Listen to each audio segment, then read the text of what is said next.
Praise the Lord. கர்த்தர் நல்லவர். ஆண்டவருடைய வார்த்தையின்படியாக நீங்கள் எனக்காக அழாமல் உங்களுக்காகவும் உங்கள் பிள்ளைகளுக்காகவும் அழுங்கள் என்று லூக்கா 23:28 ஆண்டவர் சொன்ன வார்த்தையின்படியாக 21 நாட்கள் நம் பிள்ளைகளுக்காக உபவாசம் பண்ணி ஒவ்வொரு நாளும் ஒவ்வொரு காரியத்துக்காக நாம் ஜெபித்துக் கொண்டிருக்கோம். இந்த 2வது நாளில் கூட எதுக்காக ஜெபிக்க போறோம் அப்படின்னா, தேவனுடைய ஞானத்தை கேட்டு நாம் ஜெபிக்க போறோம். அது ரொம்ப முக்கியமான ஒரு காரியமா இருக்கு. பாருங்களேன், தேவனுடைய ஞானம் நம்முடைய பிள்ளைகளுக்கு வேணும். தேவ ஞானமானது மிக முக்கியமான ஒரு காரியமா இருக்குன்னு பார்க்கிறோம். லூக்கா எழுந்த சுவிசேஷத்தில் நீங்க பார்க்கும் பொழுது அங்கே இயேசுவானவருக்கும் அந்த ஞானம் கொடுக்கப்பட்டதுன்னு பார்க்கிறோம். லூக்கா 2வது அதிகாரம் 52வது வசனத்திலே, இயேசுவானவர் ஞானத்திலும் வளர்த்தியிலும் தேவ கிருபையிலும் மனுஷர் தயவிலும் அதிகமாய் விருத்தி அடைந்தார். இயேசு வளர்ந்த விதத்தை பாருங்க. ஒவ்வொரு நாளும் அவர் அதிகமாய் தேவனுடைய அந்த ஞானத்துல, இயேசுவானவர் ஞானத்தில் விருத்தி அடைந்தார், வளர்ந்து கொண்டே இருந்தார். அந்த ஞானம் பெருகி கொண்டே இருந்தது. அதிகமாய் அந்த ஞானம் பெருகுவதாக இயேசுவுக்கு காணப்பட்டது. அப்போ நம்முடைய பிள்ளைகளுக்கு இந்த ஞானம் தேவை. ஒவ்வொரு நாளும் அவங்க வளர்ந்து வருகிற அந்த காலங்கள்ல அவங்க வளர்ச்சியில அந்த ஞானம் ஒரு முக்கியமான பகுதியாக இருக்கணும். தேவ ஞானத்தை உடையவர்களாக அவங்க காணப்பட வேண்டும் என்று பார்க்கணும். இயேசுவுக்கு இந்த ஞானம் கொடுக்கப்பட்டதுனால இந்த ஞானம் எப்படிப்பட்ட ஞானமாக இருந்திருக்கும்? இயேசுவுக்குள்ள இருந்த ஞானம் கொலோசியர் நம்ம பார்க்கிறோம். கொலோசியரின் புஸ்தகத்துல 2வது அதிகாரத்துல இயேசுவுக்குள்ள ஞானம், அறிவு, புத்தி ஆகிய பொக்கிஷங்கள் யாவும் அடங்கி இருந்துச்சா. இயேசுவுக்குள்ள ஒரு காம்போ பேக் மாதிரி பாருங்க. எல்லாமே ஞானம், அறிவு, புத்தி எல்லாமே இயேசுவானவருக்குள்ள இருந்துச்சு. அப்ப நம்முடைய பிள்ளைகளுக்கு நம்ம ஜெபம் பண்ணணும், ஆண்டவரே இந்த ஞானம், அறிவு, புத்தியை நீங்க என் பிள்ளைகளுக்கு தாங்க அப்படின்னு சொல்லி கேட்டு நம்ம ஒவ்வொரு நாளும் நம்ம ஜெபிக்க வேண்டும். இந்த ஞானத்தினுடைய சிறப்பு என்ன நம்ம பார்க்கும் பொழுது, இந்த ஞானம் பாருங்க ஒரு விசேஷமான காரியமா இருக்கு. இந்த ஞானம் வரும் பொழுது எல்லாமே கொடுக்கப்படுதுங்க. இந்த ஞானம் எப்படி கொடுக்கப்படுது, எப்படிப்பட்ட ஞானமா இருக்குன்னு பார்க்கும் பொழுது பார்க்கிறோம். யாக்கோபின் புஸ்தகம் 3வது அதிகாரம் 17வது வசனத்தை வாசிக்கும் போது, பரத்திலிருந்து வருகிற ஞானமோ முதலாவது சுத்தம் உள்ளதாயும் பின்பு சமாதானமும் சாந்தமும் இணக்கம் உள்ளதாயும் இரக்கத்தாலும் நற்கணைகளாலும் நிறைந்ததாயும் பட்சபாதம் இல்லாததாயும் மாயமற்றதுமாய் இருக்குதுன்னு பார்க்கிறோங்க. இந்த பரத்திலிருந்து வருகிற இந்த ஞானம், இயேசுக்குள்ள இந்த ஞானம் எப்படிப்பட்டது அப்படின்னா சுத்தமுள்ள ஒரு ஞானமாக பாருங்க. சாந்தம் இருக்கு, அதுல இணக்கம் இருக்கு, இரக்கம் இருக்கு, நற்கணிகள் இருக்கு. இப்படியாக ஒரு நல்ல ஒரு ஞானம் இந்த பரத்திலிருந்து இறங்கி வருகிற ஞானமா இருக்கு. அப்ப நம்மளுடைய பிள்ளைகளுக்குள்ள இப்படிப்பட்ட ஒரு சுத்தமுள்ள ஒரு ஞானம் ஊற்றப்பட வேண்டும் பாருங்களேன். ஏன்னா இந்த ஞானமானது என்ன செய்யுது அப்படின்னா, இந்த ஞானம் நன்மையை கொண்டு வருவதாக இருக்கு. இந்த ஞானம் ஒருபோதும் தீமை செய்கிற ஒரு ஞானம் அல்ல பாருங்களேன். அப்ப பரத்திலிருந்து கொடுக்கப்படுகிற ஒரு ஞானம், இந்த ஞானம் எதுக்கு கொடுக்கப்படுதுன்னா நன்மை செய்யும் பொருட்டாக. அப்போஸ்தலர் 10வது அதிகாரம் 38வது வசனத்தை நீங்க வாசிக்கும் பொழுது, ஆண்டவராகிய இயேசு கிறிஸ்து வல்லமையினாலும் அவர் அபிஷேகத்தினாலும் ஆவியில் நிரம்பி இருந்தார்னு பார்க்கிறோம். ஆகவே அவர் நன்மை செய்கிறவராக சுற்றி திரிந்தாராம். இந்த ஞானத்தை பெற்று இயேசு நன்மை செய்கிறவராய் சுற்றி திரிந்தார். அவர் தீமை ஒருபோதும் செய்ததில்லை, தீமையான காரியங்களுக்கு போனதில்லை. ஏன்னா இந்த பரத்திலிருந்து இறங்கி வந்த அந்த சுத்தமுள்ள ஞானம் ஆண்டவருக்குள்ள காணப்பட்டுச்சுங்க. அப்ப நம்மளுடைய பிள்ளைங்க, இந்த பூமியில வாழ்கிற நம்மளுடைய பிள்ளைங்க எவ்வளவோ பாவம் நிறைந்த உலகத்துக்கு போறாங்க வராங்க. அநேக காரியங்கள் சுற்றி இருந்தாலும், அசுத்தமான காரியங்கள் இருந்தாலும் இந்த சுத்தமுள்ள ஞானம் அவர்களுக்கு கொடுக்கப்படுமே. ஆனால் பாருங்க, அவங்க ஒருபோதும் தீமைக்குள்ள போக முடியாது, தீமையான காரியங்கள் செய்ய முடியாது, தீங்கு அவர்களை தொடர முடியாது. ஏன்னா நன்மை, இந்த ஞானம், நன்மையை கொண்டு வருகிற ஞானம் அவர்களுக்குள்ள ஊற்றப்பட்டிருக்குமே. ஆகவே நாம் இந்த ஞானத்தை கேட்டு நாம் ஒவ்வொரு நாளும் தேவனிடத்துல நாம் ஜெபிக்க வேண்டும். ஆண்டவர் எப்படிப்பட்டவர்களுக்கு இந்த ஞானத்தை கொடுக்கிறார்னு பார்க்கும் பொழுது, பிரசங்கி 2வது அதிகாரம் 26வது வசனத்திலே, தேவன் தமது பார்வைக்கு நல்லவனா இருக்கிறவனுக்கு இந்த ஞானத்தை கொடுக்கிறாங்களாம். நல்லவங்களுக்கு கொடுக்கப்படுகிற ஒரு ஞானம். நீங்க நல்லவங்களா இருக்கீங்களா, உங்க பிள்ளைங்க நல்லவர்களா இருக்கிறாங்களா, தேவன் தமது பார்வைக்கு யாரு நல்லவங்களா இருக்கிறாங்களோ அவர்களுக்கு ஞானத்தையும் அறிவையும் இன்பத்தையும் கொடுக்கிறார் என்று சொல்லி பார்க்கிறோங்க. அப்ப இந்த பரத்திலிருந்து கொடுக்கப்படுகிற இந்த ஞானமானது எதற்காக கொடுக்கப்படுதுன்னா நன்மை செய்யும் பொருட்டாக, நன்மை செய்கிற ஒரு சுத்தமுள்ள ஒரு ஞானம், பரிசுத்தமுள்ள ஒரு ஞானம், பரிசுத்தத்துக்குள்ளதான் வாழ வைக்கும். ஒருபோதும் இந்த ஞானத்தை பெற்ற உங்களுடைய பிள்ளைகள், நம்முடைய பிள்ளைகள் ஒரு அசுத்தமான வாழ்க்கை வாழ முடியாது, அசுத்தத்துக்குள்ள போக முடியாது, அசுத்தமான காரியங்களை செய்யவே முடியாது. ஏன்னா இந்த ஞானம், பரத்திலிருந்து இறங்கி வருகிற இந்த ஞானம் சுத்தமுள்ள ஞானமா இருக்கு. ஆகவே இப்படிப்பட்ட ஞானத்தை ஒவ்வொரு நாளும் உங்க பிள்ளைகளுக்காக கேட்டு நீங்கள் ஜெபியுங்கள். ஆண்டவரே, இந்த சுத்தமுள்ள பரத்திலிருந்து இறங்கி வருகிற ஞானத்தை தாங்க ஆண்டவரே. வசனம் சொல்லுது, யாவருக்கும் சம்பூர்ணமாய் கொடுக்கிறவர். நான் ஞானத்தில் குறைவுள்ளவளா இருக்குன்னு தெரிஞ்சா, என் பிள்ளைகள் ஞானம் குறைவா இருக்குன்னு தெரிஞ்சா நம்ம கேட்கலாம், ஆண்டவரே அந்த ஞானத்தை கொடுங்கன்னு கேட்கும் பொழுது ஆண்டவர் தருகிறவராக இருக்கிறார். அநேக நேரத்தில் நம்ம என்ன செய்யறோம் அப்படின்னா, நீதிமொழிகள் 1வது அதிகாரத்துல பார்க்கிறோம், கர்த்தருக்கு பயப்படுதலே ஞானத்தின் ஆரம்பம் என்று சொல்லி நம்ம ஃபியர் ஆஃப் காட், ஆண்டவருக்கு அதிகமா பயப்படணும். இப்படிதான் நம்ம ஜெபிக்கிறோம், ஆண்டவருக்கு பயப்படுற பயம் உண்டாகட்டும். சரிதான். ஆனா இதனுடைய ஒரு உண்மையான காரியம் என்னன்னு பார்த்தா, ஞானம் இருந்தாதான் கர்த்தருக்கு பயப்படுகிற பயமே வரும். எத்தனை பிள்ளைங்க இன்னைக்கு ஆண்டவருக்கு பயந்து ஆலயத்துக்கு போறாங்க, ஆண்டவருக்கு பயந்து பாவத்துக்கு விலகி ஓடுறாங்க, ஆண்டவருக்கு பயந்து பரிசுத்தமா வாழறாங்க. யோசிச்சு பாருங்க, உங்க பிள்ளைகளுடைய ஸ்டேட்டஸ் என்ன உங்களுக்கு தான் தெரியும். அவங்க கையில இருக்க போன் எப்படிப்பட்டதா இருக்கு உங்களுக்கு தான் தெரியும். அந்த ஃபியர் ஆஃப் காட் அவங்களுக்கு இருக்கா உங்களுக்கு தான் தெரியும். அந்த ஃபியர் ஆஃப் காட் இல்லை அப்படின்னா அவர்களுக்கு ஞானம் இல்லை. இந்த பரத்திலிருந்து இறங்கி வந்து அந்த சுத்தமுள்ள ஞானம் இல்லைங்க. அந்த ஞானம் இருந்துச்சுன்னா, ஞானத்தினுடைய ஆரம்பம், the first stage, the beginning of the wisdom என்னன்னா fear of God. The beginning of the wisdom is fear of God. ஞானம் இருக்குமே ஆனால், அந்த கர்த்தருடைய பரத்திலிருந்து இறங்கி வருகிற சுத்தமுள்ள ஞானம் அவர்களுக்குள்ள இருக்குமே ஆனால், அது கர்த்தருக்கு பயப்படுகிற பயத்தை கொண்டு வரும். நீங்க சொல்லாமலே ஆலயத்துக்கு வருவாங்க, நீங்க சொல்லாமலே ஆண்டவரை தேடுவாங்க, நீங்க சொல்லாமலே வேதத்தை எடுத்து வாசிப்பாங்க. ஏன்னா அவர்கள் தேவனுக்கு பயந்து வாழ்கிறவர்களாக இருப்பாங்க. கர்த்தருக்கு பயப்படுகிற பயம் அங்கே உண்டாகும். பாருங்களேன், யோசேப்பு இந்த ஞானத்தினால் நிரப்பப்பட்டவராய் காணப்படுகிறார். ஆகவேதான் அவர் சொல்றாரு, ஒரு பாவமான காரியம் வரும்பொழுது இத்தனை பெரிய பொல்லாங்குக்கு உடன்பட்டு தேவனுக்கு விரோதமாய் பாவம் செய்வது எப்படி அப்படின்னு கேட்கிறார். அப்ப அந்த ஞானத்தினால அவர் நிரப்பப்பட்டிருந்தாருன்னு பார்க்கிறோங்க. அப்ப அந்த ஞானத்தினுடைய ஆரம்பம், இந்த ஞானம் நமக்கு ஒரு மனுஷனுக்குள்ள இருந்தா, உங்க பிள்ளைகளுக்குள்ள இந்த ஞானம் இருக்குமானால், நீங்க சொல்லாமலேயே கர்த்தருக்கு பயப்படுகிற பயம் அவர்களுக்கு உண்டாகும். அப்ப இயேசுவானவர் இந்த ஞானத்திலே அதிகமாய் விருத்தி அடைந்து கொண்டே இருந்தார். அப்போ நம்ம பிள்ளைங்க இந்த ஞானத்துல அனுதினமும் விருத்தி அடையணும்னு நம்ம ஜெபிக்கணும்.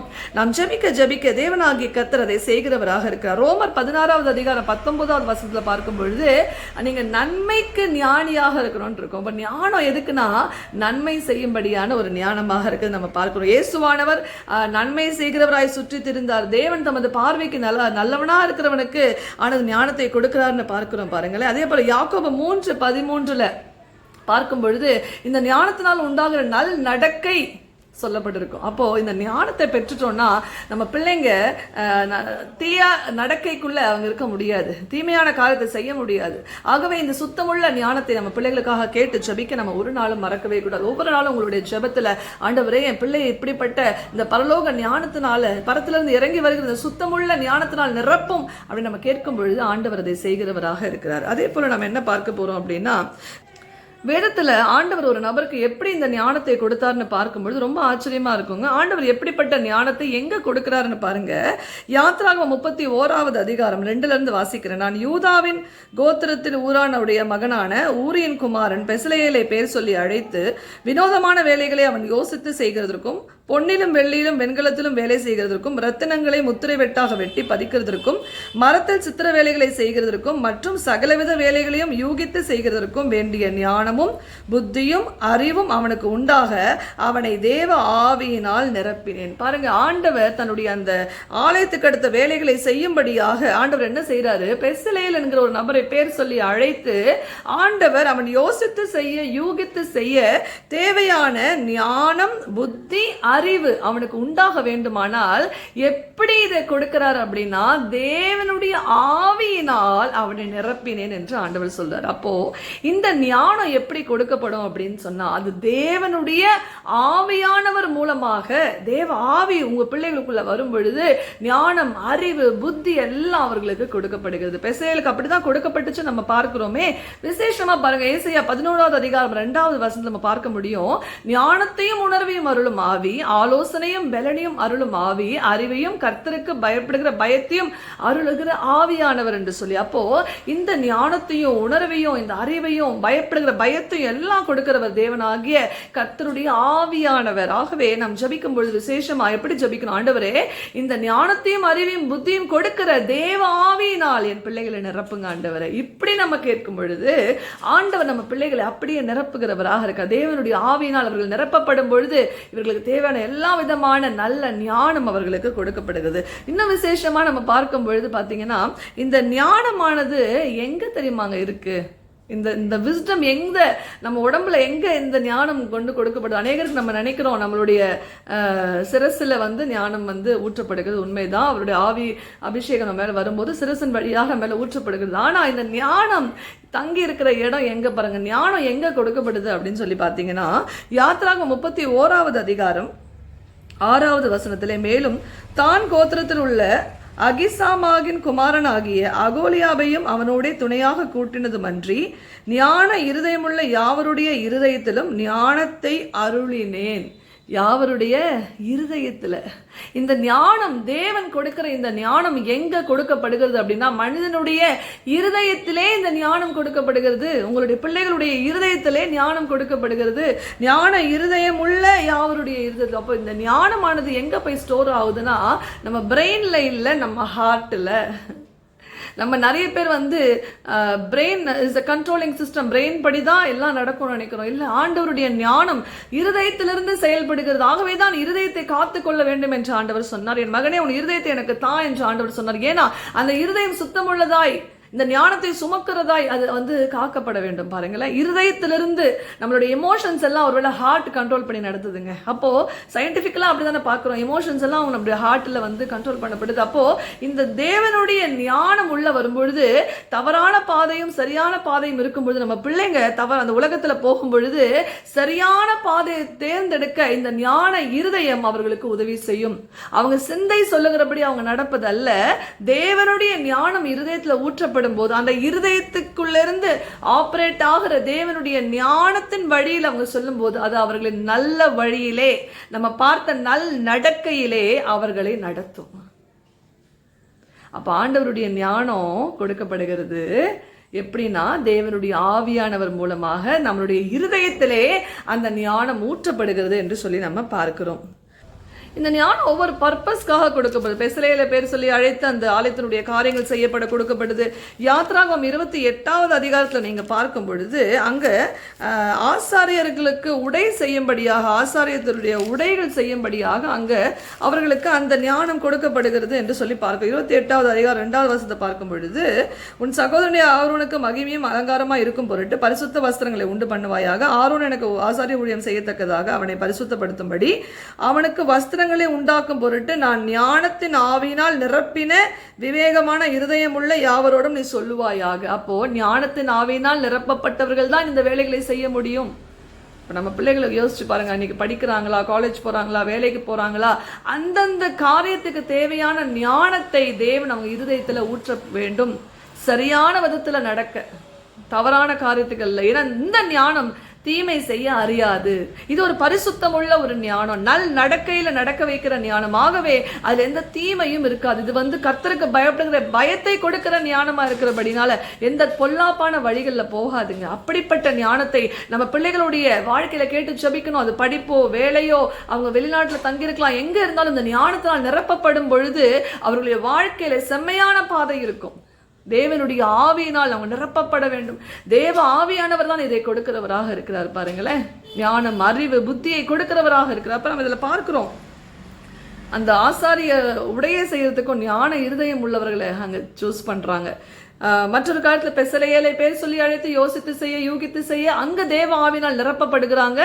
அவங்க ஞானத்தையும் அறிவையும் புத்தியும் பெற்றுக் கொள்ளுகிறாங்க. அப்படி நம்ம கூட நம்மளுடைய பிள்ளைகளுக்காக ஒவ்வொரு நாளும் நம்ம கேட்டு ஜெபிக்கிறவர்களாக இருக்க வேண்டும். சாலமன் ஆண்டவரிடத்துல ஞானத்தை கேட்டாரு. என்ன கேட்டாருன்னு பாருங்களேன். 1 ராஜாக்கள் 3:9 ஞானமுள்ள இருதயத்தை எனக்கு தாங்க ஆண்டவரேன்னு கேட்கிறாரு. ஞானமுள்ள இருதயம் நீங்க கேட்டிருக்கீங்களா? உங்க பிள்ளைகளுக்கு அப்படி கேட்டு ஜெபம் பண்ணிருக்கீங்களா? ஞானமுள்ள இருதயத்தை என் பிள்ளைக்கு தாங்க ஆண்டவரே கேட்டிருக்கோமா? அப்படி கேட்கலாம், இன்னிலிருந்து நீங்க அப்படி ஜெபம் பண்ணுங்க. ஆண்டவரே, என் பிள்ளைக்கு ஒரு ஞானமுள்ள இருதயத்தை கொடுங்க ஆண்டவரே. தன்னுடைய வேலைகளை செய்ய, தன் காரியங்களை எல்லாம் ஒரு ஞானமுள்ள இருதயத்தை தாருன்னு சொல்லும் போது அந்த ஞானம் செம்மையான வழியிலே உங்களுடைய பிள்ளைகளை நடத்தி செல்லும். ஹல்லேலூயா. அது மாத்திரமல்ல, இந்த ஞானம் வரும்பொழுது பாத்தீங்கன்னா ஒரு ஹையர் பொசிஷன்ல லீடர்ஷிப் அனாயிட்டிங் ஆக அந்த லீடர்ஷிப்புக்குரிய ஒரு ஞானத்தை அது கொடுக்கும். உபாகமத்தின் புஸ்தகத்துல நம்ம பார்க்கும் பொழுது 1வது அதிகாரம் 13, 15 பார்க்கும் பொழுது அங்கே அதிபதிகளை ஏற்படுத்த வேண்டுமானால் 1000 பேருக்கு அதிபதி, 100 பேருக்கு அதிபதி அப்படின்னா ஒரு லீடர் இல்லைங்களா, ஒரு லீடர்ஸ், அந்த டீமை நடத்துறதுக்கு ஒரு லீடர்ஸ் வேணும். அப்படின்னா எப்படிப்பட்டவங்க? அவர்கள் ஞானத்தினாலும் விவேகத்தினாலும் அறிவினாலும் நிரப்பப்பட்டவங்களா இருந்தவங்களை அங்க சூஸ் பண்றாங்க. அப்ப நம்மளுடைய பிள்ளைகள் இருக்கிற இடத்துல அவங்க ஒரு உயர்ந்த பதவியில இருக்கணும், நல்ல ஒரு ஹெட்டான ஒரு பொசிஷன்ல இருக்கணும், ஆண்டவருடைய வார்த்தையின்படி நீ வாளாகாமல் தலையாவா என்று சொல்லி அந்த பொசிஷன்ல அவங்க இருக்க வேண்டும். ஆனால் இப்படிப்பட்ட ஞானம் அவர்களுக்குள்ள செயல்பட வேண்டும். பாருங்களேன், ஆண்டவர் மோசேக்கு அப்படிப்பட்ட ஒரு லீடர்ஷிப்பான ஞானத்தை கொடுத்திருந்தார். ஆகவேதான் மோசேனுடைய காலம் முடியும் பொழுது பாருங்க, உபாகமம் 34:9 பார்க்கிறோம், மோசே யோசுவா மீது கைகளை வைத்த பொழுது அந்த யோசுவா ஞானத்தின் ஆவினால் நிரப்பப்பட்டாருங்களாங்க.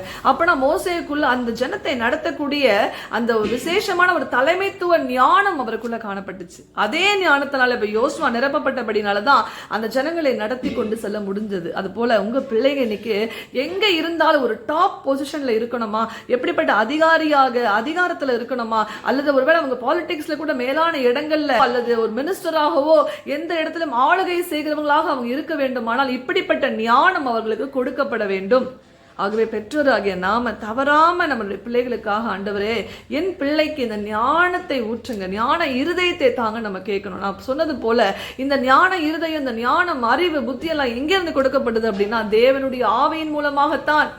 ஏசாயா 11:2 படியாக அந்த ஞானத்தின் ஆவியானவர் ஊற்றப்பட வேண்டும். உணர்வின் ஆவியானவர், அறிவை கொடுக்கிறவர், கர்த்தருக்கு பயப்படுகிற பயத்தை கொடுக்கிறவர், இந்த தேவனுடைய ஆவியினால் நம் பிள்ளைகள் நிரப்பப்படுவார்களே. ஆனால் பாருங்க, அவங்க நடக்கை செம்மையா இருக்கும், அவங்க வாழ்க்கை செம்மையா இருக்கும், அதுல தீமை இருக்காது, அவங்க தீமை செய்ய அறிய மாட்டாங்க, நன்மைக்கு ஞானியாக அவங்க இருப்பாங்க. பாருங்களேன், அப்படிப்பட்ட ஒரு ஜெபத்தை ஒவ்வொரு நாளும் பெற்றோராகிய நீங்க செய்யணும். ஏசப்பா என்னுடைய பிள்ளைய இப்படிப்பட்ட ஞான இருதயத்தினால நிரப்பும் அப்படி நம்ம ஒவ்வொரு நாளும் கேட்கும் பொழுது ஆண்டவர் செய்வார். இன்றைக்கும் கூட நம்ம அப்படிதான் சபையில நாம் ஜெபித்தோம். ஆண்டவருடைய அந்த ஞானம் பிள்ளைகளை நிரப்பும்படி, தேவனுடைய ஆவியானவர் பிள்ளைகள் அந்த ஞான இருதயத்தினால் நிரப்பும்படியாய் ஜெபித்தோம். இப்பொழுதும் நம்ம அப்படியே இந்த யூடியூப் மூலம் பார்க்குறவங்களுக்காக கூட நம்ம ஜெபிக்க போறோம். என்னோட கூட சேர்ந்து நீங்க ஜெபம் பண்ணுங்க. உங்க பிள்ளைகளுக்காக ஆண்டவரே இப்படிப்பட்ட கேட்ட வார்த்தையின்படியாக ஆண்டவரே கர்த்தாவே, கர்த்தருக்கு பயப்படுகிற பயம் வரணும்னா அந்த ஞானம் பிள்ளைகளுக்கு இருக்க வேண்டும். சுத்தமுள்ள பரத்திலிருந்து இறங்கி வருகிற ஞானத்தை நம்ம கேட்கும் பொழுது என் நாமத்தில் எதை கேட்டாலும் செய்வேன் என்று சொல்லியிருக்கிறார். நிச்சயமாக கர்த்தர் அற்புதமாய் நம்ம பிள்ளைகளை நிரப்புவார். அவர்களுக்கு தேவையான இந்த வாழ்க்கைக்கு தேவையான ஞானத்தை கொடுப்பது மாத்திரமல்ல, விசேஷமாய் பெற்றோர்கள் என்ன செய்யணும்னா பிள்ளைகளை வளர்க்க ஒரு ஞானத்தை கேட்கணும். பரத்திலிருந்து இறங்கி வருகிற ஞானத்தை எனக்கு கொடுங்க, என் பிள்ளையை நான் எப்படி வளர்க்கணும், உங்களுக்கு பிரியமா எப்படி ஆண்டவரை வளர்க்கணும், அதுக்கு தேவையான ஞானத்தை கொடுங்க. ஒவ்வொரு நாளும் நம்ம ஜெபிக்கும் பொழுது அந்த ஞானத்தை பெற்றோராக நமக்கும் தேவன் தருவார். ஆகவே என்னோடு கூட நீங்களும் இணைந்து கொள்ளுங்கள். நம்ம ஜெபிப்போம். ஆண்டவர் நிச்சயமாய் உங்க பிள்ளைகளை இந்த ஞானத்தினால் தேவன் நிரப்புவார். ஹல்லேலூயா. ஆமென். ஸ்தோத்திரிக்கிறோம் பிதாவே, இயேசுவின் நாமத்தில். இதோ கர்த்தாவே, ராஜாதி ராஜாவே, இந்த 2ஆம் நாள் கூட கர்த்தாவே பிள்ளைகளுக்காக உபவாசித்து ஜெபிக்கிற இந்த நாளில் விசேஷமாய் தேவனுடைய ஞானத்துக்காக ஆண்டவரே, பரத்திலிருந்து இறங்கி வருகிற சுத்தமுள்ள ஞானத்துக்காக நாங்கள் ஜெபிக்கிறோம். எங்க பிள்ளைகள் மேல அப்படிப்பட்ட ஆண்டவரே தேவ ஆவியினால் ஆண்டவரே உண்டாகிற அந்த ஞானம், அறிவு, புத்தி எங்க பிள்ளைகள் மேல, எங்க பிள்ளைகள் இருதயத்துல ஊற்றும்படியாய் ஜெபிக்கிறோம். ராபாலா ஷாகாபாரா ஆண்டவரே, நீங்க ஊற்றுங்கப்பா, நீங்க ஊற்றுங்க ஒரு தேவ ஆண்டவரே ஞானம். ஆண்டவரே கர்த்தாவே, பரத்திலிருந்து இறங்கி வருகிற சுத்தமுள்ள ஞானம் எங்க பிள்ளைகளுடைய இருதயத்தை நிரப்புவதாக அந்த ஞானத்தினாலே கர்த்தருக்கு பயப்படுகிற பயம் உண்டாகட்டும். ஆண்டவரே, இன்று முதல் ஒரு மாற்றத்தை பார்க்கட்டும். தேவனை தேடுகிறவர்களாக, தேவனுக்கு பயப்படுகிறவர்களாக ஆண்டவரே, கற்பனைகளும் கட்டளைகளும் கை கொள்ளுகிறவர்களாக ஆண்டவரே, அப்ப அந்த ஞானம் அவர்களை வழி நடத்துவதாக, நல் நடக்கையை கொடுப்பதாக ஆண்டவரே. உங்க ஞானம் சுத்தம் உள்ளது, நல் நடக்கையில வழி நடத்தும், செம்மையான பாதையில கொண்டு செல்லுமே. அப்படிப்பட்ட ஒரு ஞானத்தை எங்க பிள்ளைகள் மேல ஊற்றுவீராகப்பா.